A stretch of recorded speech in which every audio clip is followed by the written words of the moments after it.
Butterfly by Willis and Shantae of Positive Light Ministry. Welcome to the Qumran Report. May the peace and blessings of the life-giving creative spirit be upon you and upon your family. My name is Melvin Ishmael Johnson, coming at you live from Skidrow Studios. Our call-in number is 800-893-9562. You can listen to us live or download our show and any past show by Googling in Qumran Report. Now, this week on the Qumran Report, we will hear some new community voices with our in-studio guest, Deborah Penverty, and also an interview with Dennis Rowe, the director of a new musical, Philly, that is opening this weekend at the Union Center for the Arts in downtown Los Angeles. And I would like to start off our show tonight with an interview I did with the director of Philly, Dennis Rowe.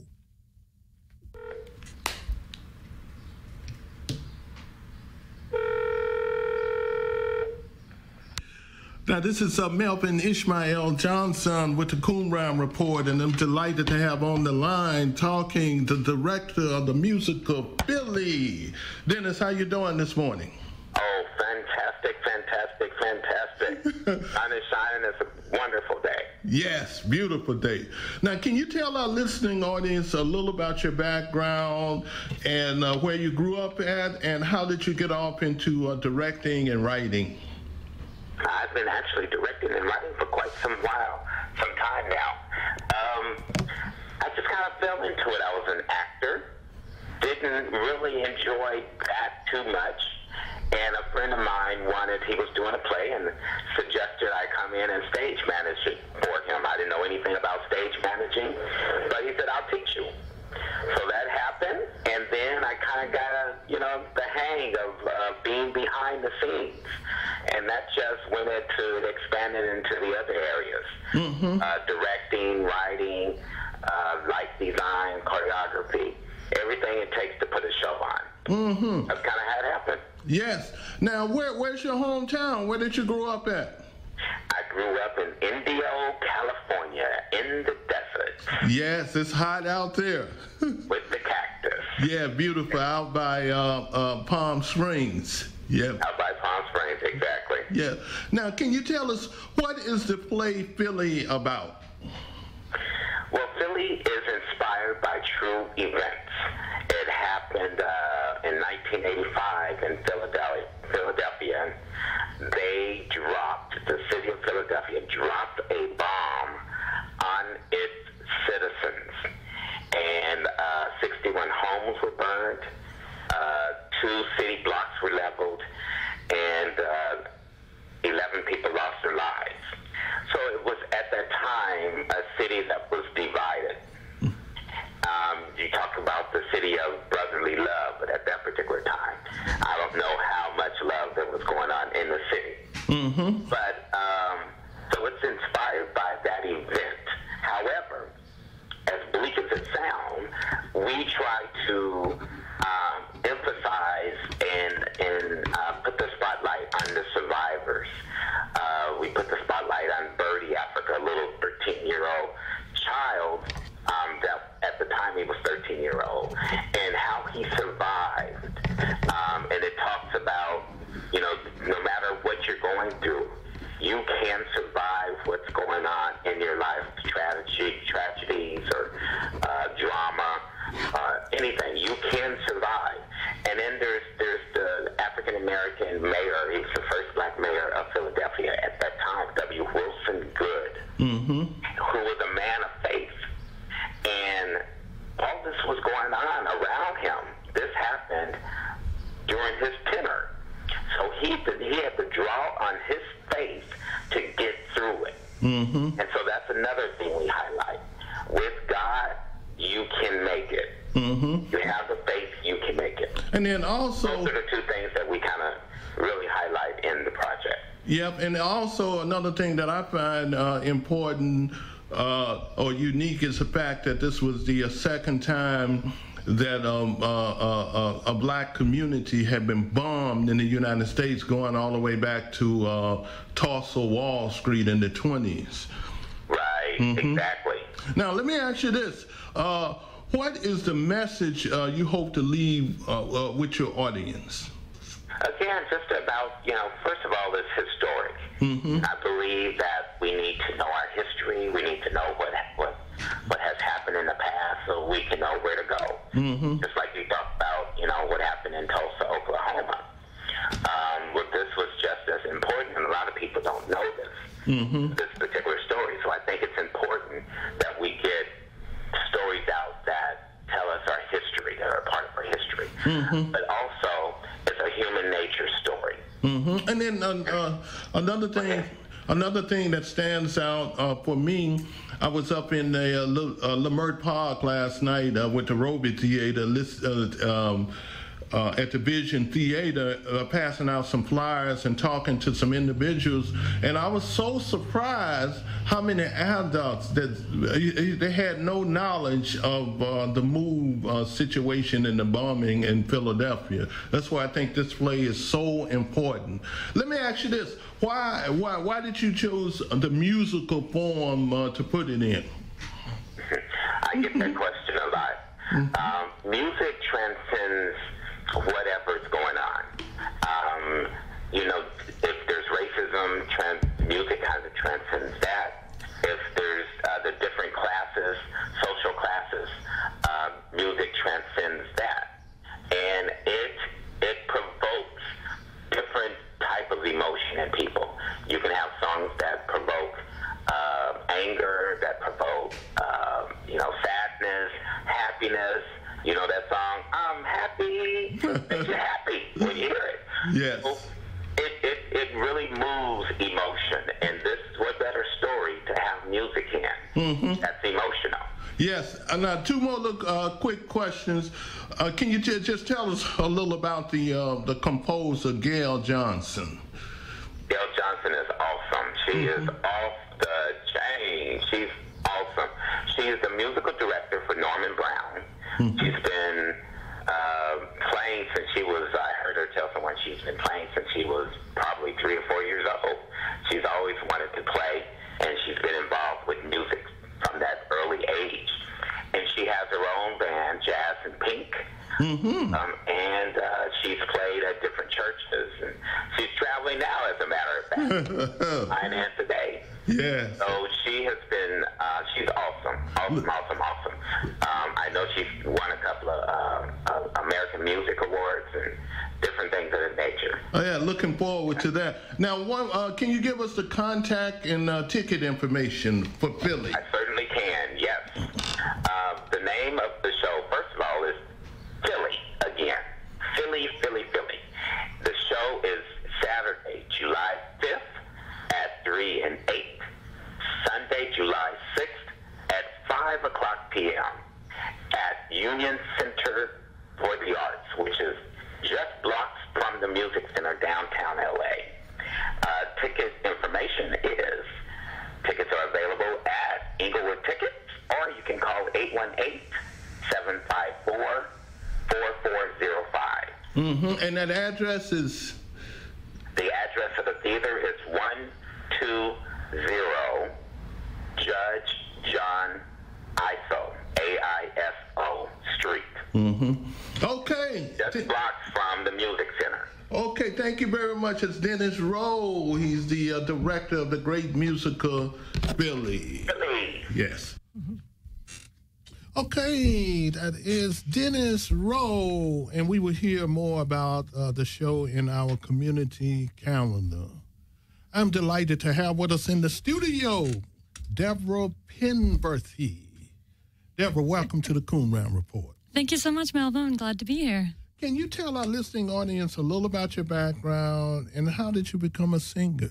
Yeah, I'd love to. I've been singing all my life. I was Annie in 5th grade or 6th grade, and I just always loved music. And I wrote songs when I was young, but I kind of ignored that part. That part really wasn't encouraged as much as getting good at performing, like on the piano and singing. Went to music school, Florida State. I'm from Florida. And really met with the classical musical establishment and didn't feel a click with that. So I kind of went off on the side and studied music theory because that allowed me to do whatever music I wanted to do. I was still doing other people's music, but I was doing more challenging music, more interesting music, and music that hadn't been done a million times by a million different people. I also did a double major in criminology, and it was Marxist criminology. So I was studying things like how the drug laws were racially motivated and things like that. And I got interested in nuclear disarmament and things like that. And so I did a peace studies internship at the end. And by the time I was done with music school, I was kind of done with music temporarily. And I went and worked for Greenpeace for 4 years, running canvas offices and raising money and doing things about international trade issues and how that's affecting labor and environmental issues around the world. And then it took me a little while to get my music back and like get my sense of myself and what I wanted to do. I started composing, and then I moved out to LA to go to Cal Arts. I was writing performance art pieces that were kind of political, that had music and dance. Like I did one that was following the historical place that the Coca-Cola company plays in my family. My father was the vice president of Minute Maid, which was owned by Coca-Cola. So I kind of followed like the meaning of Coca-Cola through how my grandmother related to it, who was kind of a corporate wife in the 50s with the cocktail parties, and, you know, how Coca-Cola kind of represents like patriotism. You know, it represents like America and its role in World War II. It's like a good symbol. And then my mom, who's a little bit less politically involved and more focused on family. And then me, who's very radical and knew what like Coca-Cola was doing in Colombia, where they were actually funding the paramilitary, you know, to stop unions in Colombia. But still, around the world, it's seen as this symbol of status and even really like freedom. So I was doing pieces like that that relate to that involved music and that had a political content. But then when I graduated, I got a job working with musicians at a university here, and I kind of forgot that I was creating my own stuff, and I started doing classical music because you can make pretty good money at it in LA. And that was my time of wandering in the desert, honestly, because I've come back to who I am in music, which is a creator of music, and I love. I write my own. I'm a singer-songwriter, but my stuff's pretty strongly crafted, and you're going to hear some stuff tonight. Yeah. Do you perform with bands and stuff like that? Well, yeah, I performed a little bit with bands, and I'm making my first CD, which is just like a complete dream come true. I've been writing since the late '90s, but I've always been taking care of other people, you know, fundraising for Greenpeace or working with young musicians at one of the major universities here. Do you do any jazz or contemporary type pieces? Well, I did French cabaret, like I sing like C'est presque au bout du monde, ma barque vagabonde. So I do that some, and I'd like to start a band with that, like a Django Reinhardt, Edith Piaf sort of collaboration. But mostly I love to do my own stuff, and so my producer on my CD is putting together an amazing band, and we went in this week to the studio, the Lair. It's a full-service studio with like, I don't know, 50 different retro keyboards and every sort of old-fashioned mic you could think of. What do you think about the music scene here in Los Angeles, especially classical music and all? Like, you think it's up to par with the rest of the country? Well, I mean, in L.A., everything that you could ever want in the arts, I think they have on an international level. The difficulty with L.A., it's so spread out. And if you are a musician, honestly, I think it's even harder to access the arts because, you know, like I'm putting on this show on July 17th and Troop Unitarian in Pasadena, and like 4 of my friends can come, you know, because they're going to be, I've got a rehearsal at the Hollywood Bowl, or I've got this in Orange County or that. So that, you know, the 2-hour square radius that we deal with is the challenge. But God, yes, I happened to go by accident. I went, I thought my teacher, Kathleen Grace, is an amazing singer, was singing at Room 5 on Saturday night. So I went to see her, and it turns out I was a day late. And there were these 2 acts that were freaking amazing. So, yeah, I mean, every night you can catch amazing music here. Well, let me ask you this. Let's talk about what is the Half the Sky movement. Can you tell us what that is? Yeah, that's how we met, right, Melvin? So there's a movement called the Half the Sky movement, and it is an organized movement meant to stop the oppression of women and girls around the world. And the idea behind it is that, you know, if you look at the 19th century, sort of the issue of the 19th century was ending slavery, or at least ending the acceptance of it. You know, at the beginning of the century, that was considered unthinkable. by the end of the century, it was like, of course we have to end this. So Nicholas Kristof and Cheryl Wood Dunn have written this book, Half the Sky, which is an amazing book. They're New York Times Pulitzer Prize winners. They wrote this book, and it's all about the things that are happening to women and girls around the world. And they are investigative reporters. So Nicholas Kristof would go with a woman who's going to go liberate a brothel and film it. And, you know, risking his life, because these are dangerous situations. I'm talking about like in India and around the world, although some of these things are happening in America for sure, which I know you're going to talk about. So he would go and film that. And then the thing is that half the book is about all these terrible things that are happening, but then it always talks about what people are doing to change it. Like there's a village in some country in Africa, I don't remember the country, where the men are expected to beat the women. So the women just decided no more, and they went and made their own village. No men are allowed, and they have all women-run businesses, and the boy children need to leave after a certain age, and they've just, you know, taken it upon themselves. So I think sometimes people get really overwhelmed when they hear all these terrible things are happening, but the whole point of the Half the Sky movement and the book is that it's not... we don't have to reinvent the wheel. We know that there are things that can work. There's economic pressures, there's foreign policy. There's a bill right now that Barbara Boxer has reintroduced into the Senate. It's called the International Anti-Violence Against Women Act.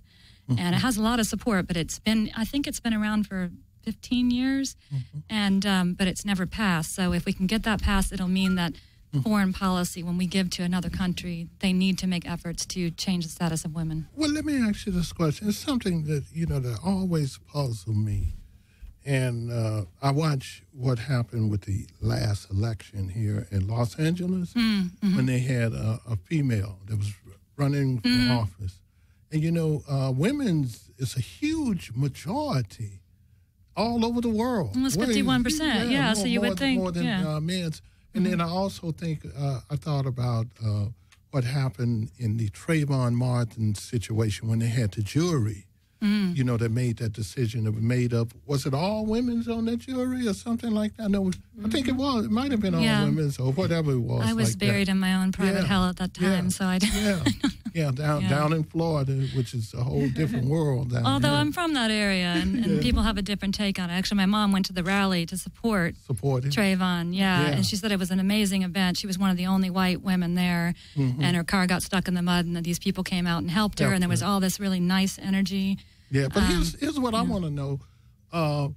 It looked like, you know, if all of the stars are aligned and everything work out, it looked like we're getting ready to have our first female president. Might be, yeah. I keep our fingers crossed. You think that's going to make a difference in the whole mindset of the male-dominated world on how? You know, I think we got a really strong battle to fight. It's like Obama. Like, that's an amazing thing that happened, but look at the backlash.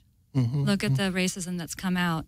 And so I think the Half the Sky movement is really, it's an international movement. They're making an umbrella, and the name of the movement comes from a Chinese proverb that says that women hold up half the sky. This is just like you're saying, like women are the majority of the earth, or about half of the earth, so we need them. And so I think that it's not going to just be one leader. It's going to be you and me and everybody here doing their part to make a difference in their local communities and internationally. And people can go to the halftheskymovement.org. It's just halftheskymovement.org. And there are a million things on there about how to take action. And that's what I'm doing with my music. And I think you wanted to talk about that. Yeah, but now before I get to that, just tell me, how did you get involved with it? How did you get involved with that? Well, honestly, I was studying songwriting, and I had a song due. I had to write a song every 2 weeks. And I'm a procrastinator. So it was about Saturday, and I hadn't picked the topic for the song. And I take my songs really seriously. Like, it needs to be something I care about. So I was sitting there, and I listened to the radio, and this Darwinian feminist named Amy Parrish, who works at USC, she studies the bonobo monkeys. She was being interviewed, and she was talking about how there is a biological or evolutionary precedent for a more matriarchal society, and that's the bonobo monkeys. They're on the same level with chimpanzees as far as the evolutionary chain, but they're less known. And they are very much sisters. They will take care of each other's babies, which chimpanzees they're more tribal, and they will shun the babies of other female chimpanzees.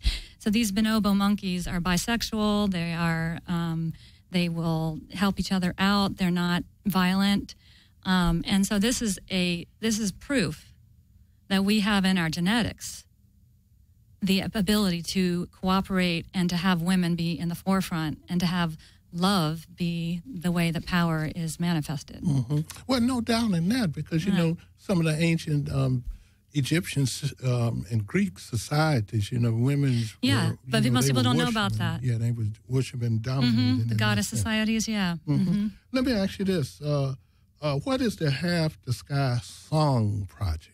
Yeah, so how did that come about? Can you explain that? Yeah, so I was listening to the radio show, and when she was talking about this Darwinian feminism, I was like, well, this is just like the Half the Sky. We have to get this. We need to take this evidence, and we need to say, hey, it's time. We need to stop all this violence against women, the sex trafficking, the genital mutilation, the abortion of female children. All kinds of things like that. So I decided to write a theme song for the Half the Sky movement. I knew about the movement. I'd read the book. There had been a group at the church I was going to at the time, which was All Saints Episcopal in Pasadena, which is a wonderful, very progressive church. I know you guys are familiar. Yeah, George Reed. Yeah. And so I decided to write a theme song as the song that I was going to do, but knowing that I really wanted to do something with it. So I wrote this song, and then after I wrote it, I was really happy with it, and people reacted really well to it.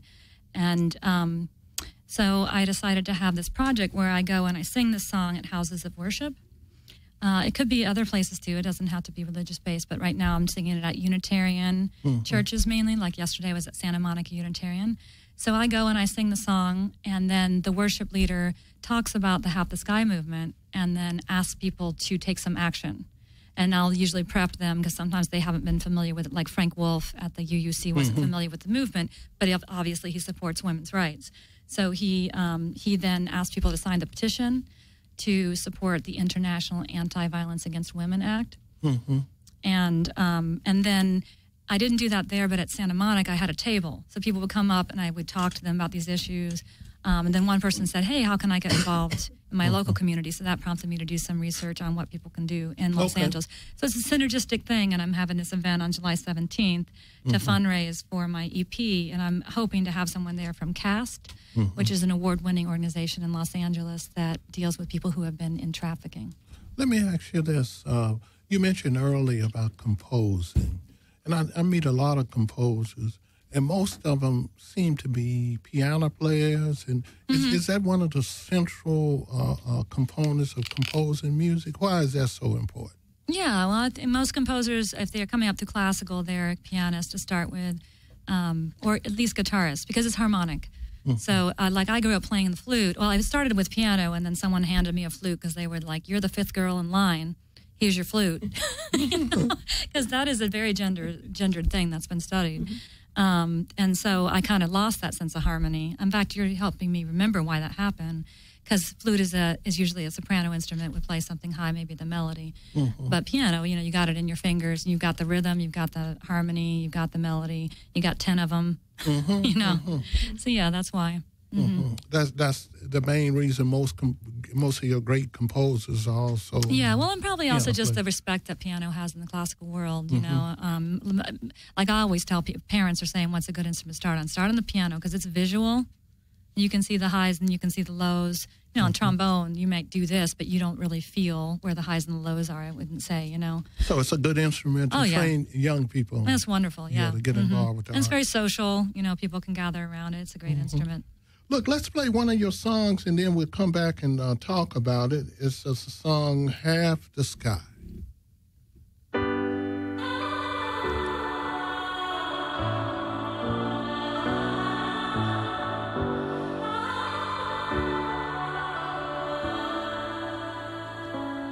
Half the sky, we hold up half the sky in wonder, but half the sky is bleeding, fading from sight. I see the sky, I see the sky is changing. We are gathering our sisters, changing rage into might. You can call me stuck in ways, you can say can tell me there's no way we can find what's always been true. I can tell you Darwin had it right when he called us the coolest of creatures. He saw a glimpse of modern day. We are leading our daughters like lambs as we blot out half the sky. We hold up half the sky in wonder, a pedestal of brush and smoke in the air. I see the hard rains. I see the rains are coming, coming to seed my hopes, laying my heart bare. There are people that'll say most people live as they choose. There are those that find a way to say only the loose women lose. Back in abolition days, people claimed to be a slave was a virtue. Lincoln said it's hard to find a free man who'd ask to prove that true. So we must hold up half the sky. We'll hold up half the sky in wonder until the day of wonder gives way to a peace. When half the sky rejoins us, our mothers, brothers, sisters holding the sky. Our mothers, brothers, sisters holding the sky. Our mothers, brothers, sisters holding our sky.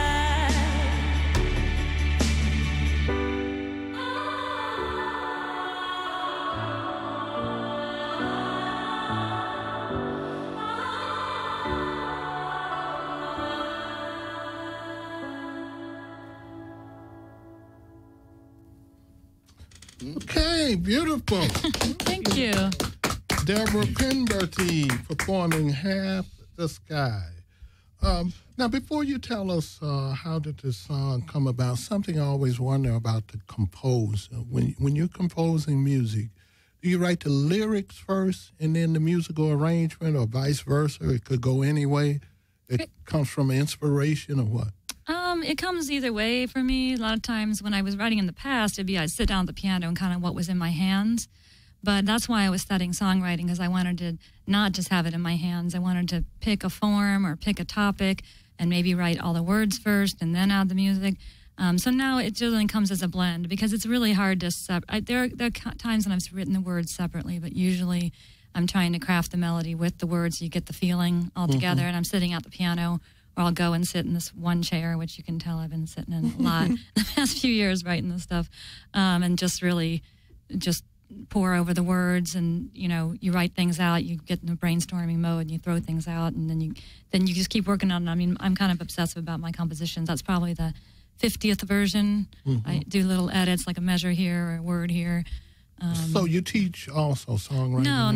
No. I was studying songwriting. What I was doing at a local university was advising young musicians. I consider it teaching. It's very, but it's teaching people about themselves. It's helping them. Well, if you was teaching a young person interested in that, how would you start? And would you start with teaching them the lyrics first? You mean in terms of writing music? Yeah, in terms of putting it together, or is a standard way? Is there a standard? I don't think there's a standard way. Okay. No, I mean, it's such a personal thing. People, I think it has to do with what people came from. Like I was in musicals and I was a singer first, so that's why words are so essential to me. And all the music I listen to, I can't listen to music unless the words are interesting and positive. Not necessarily has to all be positive, but it can't be like extremely negative or like, Now, so yeah, it depends on. It's a personal thing, I think. Now, how did this song come about? Well, yeah, how did you compose it? Well, how did I compose it? I was thinking about using a form, ABABA, which so is you where had the music first before the lyrics? No, a form is just sort of saying I want to do it this way. Most songs are verse, chorus, verse, chorus. But that means that the chorus is always repeated the same way or might have a little modification. This one doesn't have a true chorus. And it's through composed, meaning if you look at the words, that's why I handed you the music there. If you look at the words, you'll never see a whole section that's completely repeated. And that works well in some ways for this issue because I can say so much. You know, I'm not coming back to something like "We Are the World." You just keep singing "We Are the World" at some point. There's some verses, but you come to that chorus. But other songs like this, it's through compose. So that was part of it. I sat down at the piano and I worked with the composition teacher, and then I sang it with my teacher, my singing teacher, and then my friend Chris Hackman, who's a total sweetheart, who's playing on my album, he's playing bass. He helped me make this track. And this is the first demo of it, but now I'm recording it again in more of a gospel style. There's actually going to be a gospel choir and a children's choir on it. And I'm trying to make it more feeling like We Are the World. And I want to try to get it attached to the movement or used by like Barbara Boxer, for her events, or, maybe one of the organizations around here, you might have some suggestions. Yeah. Karen Bass, one of those. Okay. Now, how about... I had another question I wanted to ask you. Well, I'll tell you what. Let's take a break for our community calendar, and then we're going to come back for our second half where you're going to perform live for us. Awesome. And I want to talk a little bit more about the movement. Great. Thanks so much. This is the community calendar for upcoming events. This is a 2-day event, Saturday, July 5th at 3 p.m. and 8 p.m., and Sunday, July the 6th at 5 p.m. Dennis Rowe Entertainment present the world premiere of Philly, a musical stage play. Philadelphia, 1985.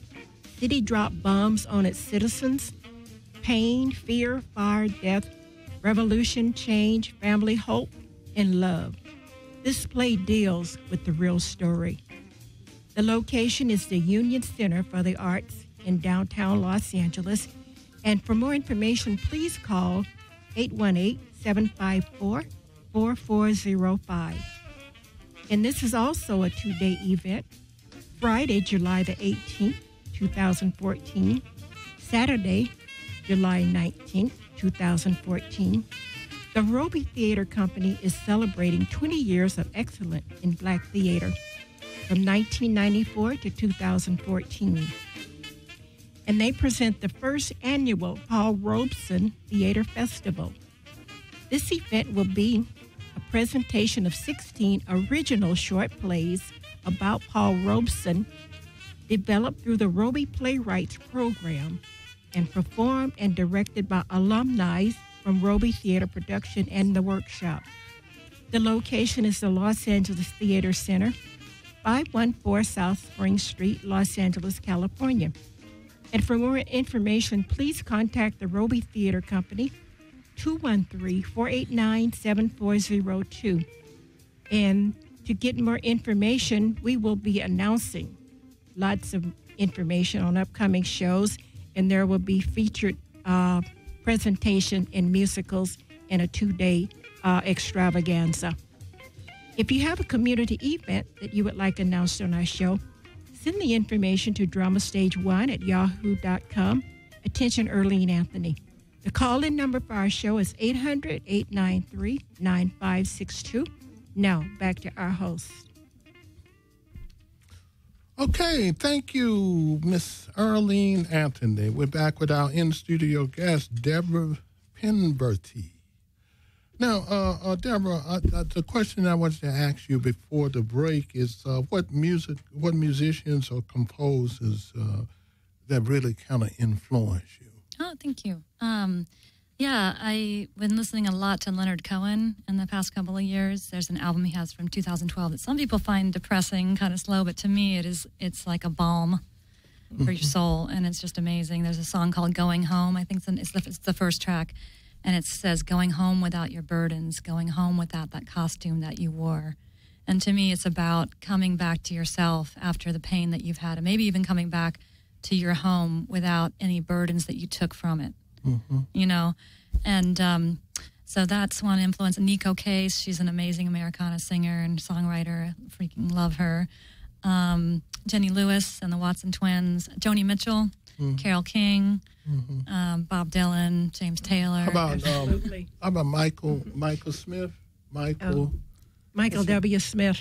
I don't really know Familiar him. with- Yeah, should I check him out? Yeah. Oh, absolutely. Yes. Okay, Michael cool. W. Smith. Okay, Yeah, I'll you write would- it down. you would- Awesome. There's you would still love got a lot I him. got to learn. Michael W. Smith. Yeah. Now, let me ask you this: how can we get more musical programs involved in these after-school programs? They're always cutting back on music and the arts. Yeah, they are, and it's really a big shame because there's evidence that that is what keeps people out of gangs. You know, that's keeps people motivated, teaches people discipline. I have a friend named Sarah Wass who worked for the Harmony Project, which does after school, teaches kids music, but it also teaches them mentorship so that when they get higher up, they teach the younger kids, and they have a much higher graduation rate from high school. In fact, that's their main goal. It's not to get people to be the best musicians in the world, it's to get them to graduate from high school. So I suppose it's really watching Congress, and California just keeps cutting and cutting and cutting education. I mean, back since Reagan, right, it used to be free to go to the amazing universities around here. So I think just taking that really seriously, looking at the long view and not looking at the short-sighted, let's save a little bit on our tax bills, but it's a big thing to tackle. And I think, there's a lot of what's going on right now is people doing things for themselves. There's the time bank. You know about time banks? It's organized sharing. Yeah. People could just start, just like, hey, we don't have this, let's go start it. Are you familiar with OLA? No, what's that? LA? Yeah, that's a program that the composer Dudamel. Oh, yeah, Dudamel, the conductor of the LA set up Phil. a musical program there. Oh, yeah. Oh, yes. I can't remember the name of it. He gave them, 1,000 violins and all that kind of Many stuff. It's very famous. Yeah, in Venezuela. Yeah. Yeah. Came over here. Yeah. Real great musician. And all Oh, that definitely. kind Yeah, of I've sung with stuff. him, actually. I got to sing on his first concert at the Hollywood Bowl. No, at the LA Phil. Yeah.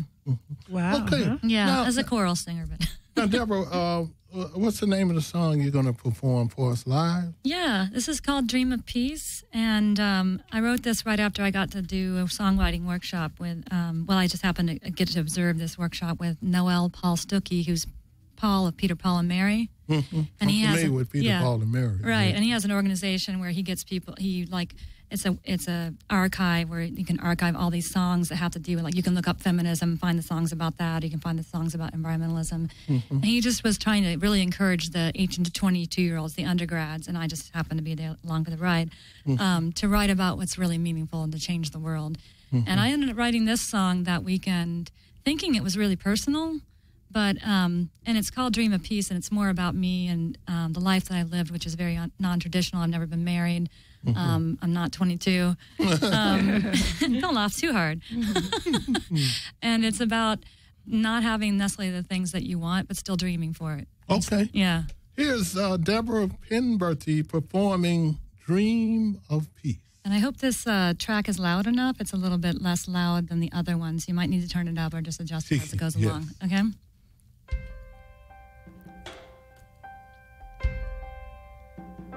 I found this letter. It was written 20 years ago. Written by a girl whose face I know. Still I wonder, maybe I'm not as good as I thought. It said things of peace, things of beauty, things of love, they elude me. Maybe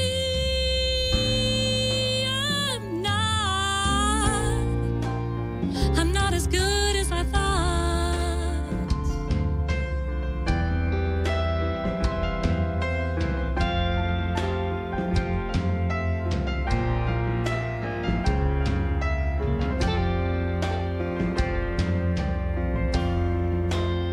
I thought I'd mind when I said no. On a clear day, branches of snow, a window, a world that I would know. Instead I found maybe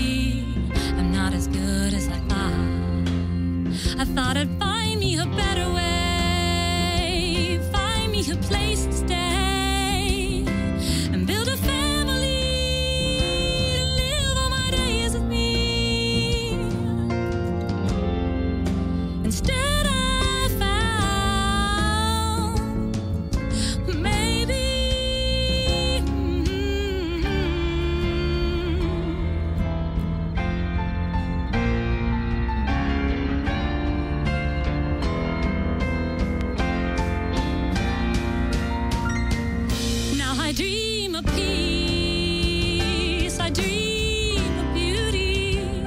I dream of love, though they elude me. I dream of peace, and I dream of beauty, and I dream of love, though they elude me. And I find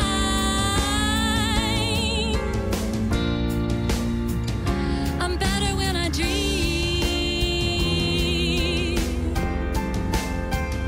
Gotta find me a better way. I'll find me a place to stay. Build a family to live all my days with me. And I'll dream of peace. And I'll dream of beauty. I'll dream of love, though they elude me.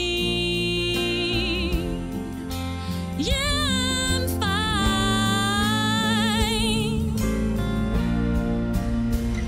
I'm better when I dream. I'm better when I dream.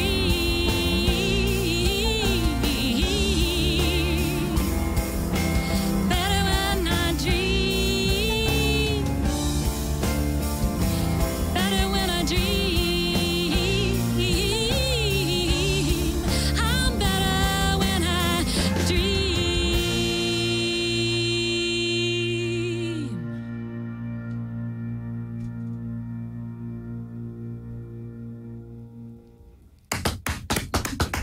Thank you. That's a great song. Thank great you. Song. It's fun to yeah. sing. It's really fun to sing. I feel much better. I feel like 150% now. I love the lyrics and the fact that it is talking about peace. We're going to get into our community roundtable in a minute because I'm going to ask Bobby to join us. Now, we also had a great musician in here named Mitch Greenhill. I don't know if you're familiar with No. Mitch. His father is Manny Greenhill, Okay. who managed and discovered Joan Baez. Oh, wow. Okay. For a long time. Wonderful And activist singer. Yeah, and he run a production company called Folklore Production. Oh, I should check that out, huh? Yeah, check him out Green? because Mitch Green? Mitch Greenhill. Yeah. Greenhill. Yeah, Okay, cool. yeah. Has a band, nice little band that play all over Los Angeles. String Awesome. I'll Madness. send you some information. Okay, yeah. His band is called String Madness. Oh, String awesome. Madness. Cool. String Madness. You know all the people, huh, Melvin? Yeah, you would love him. But that's an important song. That song really fits in because that's what we need today. We need peace. And dreaming of it, even though it seems so difficult. We need Yeah. peace all over the world. People need peace in their life, individual peace, community peace, etc., like that. Let me ask you this. We work here, Los Angeles is known as the homeless capital of the United States, probably the world. And right down there on Skid Row, we have a lot of ladies, elderly, just laying in the streets. Yeah. What are your thoughts? And Bob, I want to bring you into this because you work in the Skid Row area too. Yeah. How can we expand this movement that you're talking about to include this type of oppression of women also right here in our midst? Because LA, one thing about LA probably got more millionaires than anywhere else in the United States. Yeah. But yet The have and have-nots, we so, got yeah. Skid Row. Yeah. So what are your thoughts on that? Let's take it over to Bobby. Yeah, I have some thoughts, but you're the expert on that, I think. Expert, woo. Okay, well, Yeah, I'm just nah. lifting you up. Oh, yeah, I like that. It's all good. Well, like I say, we're working with Skid Row. I want to do a documentary featuring the women and the youth. And I've been talking with a lot of different women. I know a lady down there on Skid Row. She's a part of a women empowerment group. Cool. And like with women having entrepreneurial skills and multitasking skills and everything. That's exactly the stuff. Yeah. So it's like I feel like you get the women motivated and going. The men will follow because men chase women. Well, yeah, there's just evidence that if you just lift up reality. women, they're going to take care of the rest of the community. Yeah. If you give money to men in developing countries, they don't put it into the community. The women put it into the children and the men, and they lift up the whole community. So, yeah, I think the Yeah. same thing locally. Yeah, because like I say, Yeah. women are one who really runs the church. Women are the caregivers and take care of everybody around them. Although So- that can change. You guys can help out a little bit. I mean, like I did a little bit with my daughter when she was born. Okay, I'm not- So yeah, I just teasing you. played that part. I said I'd ready to go back and work a regular job. Yeah, I mean, I am not one to talk. I don't have kids, so I don't have. Yeah. I don't have to do that. Yeah, but no, I'll be the first. I admit, women are more stronger than what people give credit to. Because where I come from, I used to be just like every other regular man. But I grew and matured, and I understand five. life more. So, yeah. So what are your thoughts on that? Dean? I think it's exactly what Bobby Yeah. was talking about, economic empowerment, and that's one of the main things about the Half the Sky movement. And really, the Half the Sky movement doesn't ignore America. It's really, I mean, I learned at a meeting there about all the sex trafficking that's going on, even in Pasadena. And there was a city leader who works on it, and she was saying that a lot of it's happening through the churches. Yeah, I was going to ask Yeah. this question. How much do religion have to do with the oppression of women? Well, that's a huge I know question. Christianity have really grown because Christianity had a whole history for a long time of the oppression of women. Yeah, Same I mean, thing with yeah. Judaism. And now I think we're dealing with aspect of that in Islam, even though Yeah. historically it wasn't always like that in Islam. It's just that's a recent Yeah. phenomenon that we're dealing with now Yeah. and there. Well, I just think it's a really complicated question. I mean, I have some friends who are atheists, and when I joined this Episcopalian church, they thought my brain had fallen out of my head. There's just so many, and to me, it's like I'm vaguely Christian, but I'm more drawn to God than to Jesus, and so I go to a Unitarian church because I want to feel that we're all bonded through love. And so I don't know there's any easy answer to say what role religion has played. It's played a terrible role in oppressing women, and it's played a great role in lifting up women. It depends on which organization, which person, which moment in history. But I think they have a role now. And I think that they need to look at the status of women within the churches and how women are treated in the churches and whether that makes sense. And, we need to continue to evolve as a race. What are your thoughts on the same-sex marriage movements that's, have a lot of momentum. Yeah, now? I totally believe in same-sex marriage. I believe that all people have the right to love who they love. I think it's really beautiful. I'm straight myself, but I have plenty of gay friends, and that's the way I feel about it. And I feel like even if someone doesn't believe that homosexuality is right, this is a democratic country, and we have separation of church and state. And so, if you're going to believe that, then it's like the Episcopalians aren't going to go and tell the fundamentalist Christians what they need to think. So vice versa shouldn't be happening either, in my opinion. Great point. Now, is there a local chapter of the Half the Sky I don't movement believe so. I was around here? looking, but what they do is you can go on their website and you can look up what organizations are working locally. And there's a really great organization called CAST, which is recently won a presidential award from Obama for its work on human trafficking and a lot of sex trafficking issues. And what they do is they help victims. In fact, I'm going to try and get them to come to my event. I'm having this EP. Yeah. Can you talk about your event? Yeah. And give us all I of the would love basic to. information about it. Yeah, I don't know if this is on camera here or how much you can see it, but Deborah Penberthy, that actually doesn't show up that well, but it's a EP fundraising event, and it is July 17th from 8 p.m. till probably about 10:30. It's going to be to fundraise for my CD. It's going to be 6 songs, and the Half the Sky song is going to cost about $2,000 to record because I'm trying to really make it very full. So I'm doing a fundraising event, and really more just to get exposure for my music because I was so busy with my job. I really hadn't been really pushing my music, and the reason I want to push my music is because I think it can make a difference in the world. It's not really about aggrandizing myself, but it's about the power of music. And there's going to be an 8-year-old girl who's going to sing a song about hope. I have the poster here that has all the different performers. Let me just grab that real quick. I met her yesterday at the Santa Monica Unitarian, and she's really excited. Her name is Lois Delaney Hutchinson. She's 8 and very adorable. And a band named Nona, who's an emo band that Sam Keeble, a new friend of mine who's my documentarian for the project, is playing. And there's going to be a sketch comedy. They said this was going to be easy, sketch comedy. And then Ty Fance, who you may know him. He's a really great, sexy African-American comedian. He's going to do storytelling on the event, though. And then I'm going to sing my stuff and maybe have a music video that includes the music from the EP. Mm-hmm. So that's July 17th at 8 p.m. at Troop Unitarian at 300 South Los Robles Avenue in Pasadena. And if you forget any of that and you want to email me for anything, my email is just Deborah, Debra, and then Mania, like excitement or mania, at mac.com, like Mac the computer. And I can give you details, or if there's any way you'd like to help me with the Half the Sky song project, I need help with press and various things, and that would be great. We'll continue to announce it every week. One more question before I have you do your closing comment and contact information. How much have the computer age changed the approach of musicians creating?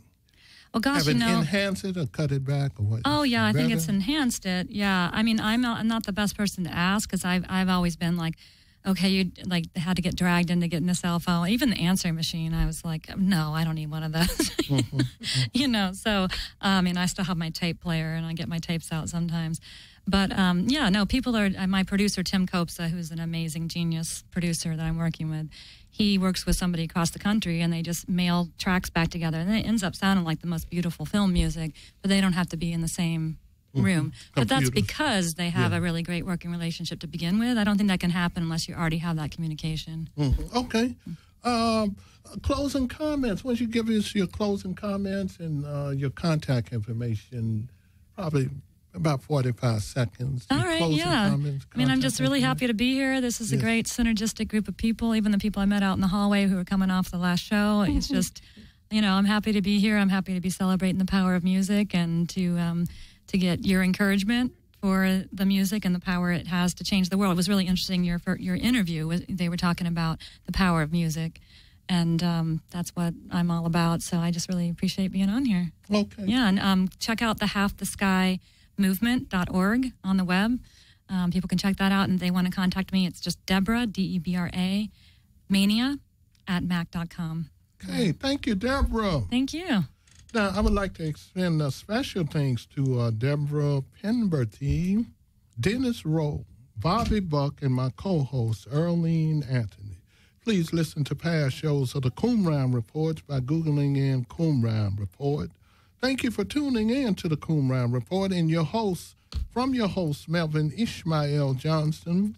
May the peace and blessings of the life-giving creative spirit be upon you and upon your family. I leave you with the song that opened the show, Butterfly by Willis and Shantae of Positive Light Ministry.